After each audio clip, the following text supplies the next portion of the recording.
বন্ধুরা, আজকে পুরো ভারতবর্ষ নয়, পুরো ওয়ার্ল্ডে যার নাম বাউল সঙ্গীত শিল্পী গোষ্ঠ গোপাল দাস, এই গোষ্ঠ গোপাল দাসের বাড়ি এসেছি। এসে খুব আনন্দ লাগলো। মনের মধ্যে একটা ছোটবেলা থেকেই ইচ্ছা ছিল ওনার বাড়ি যাওয়া।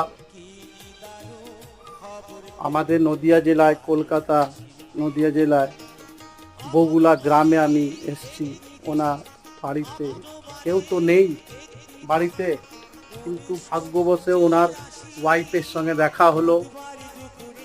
তো মাসিমা, আমার প্রণাম নেবেন। আমি ঝাড়খণ্ড ধানবাদ থেকে এসেছি।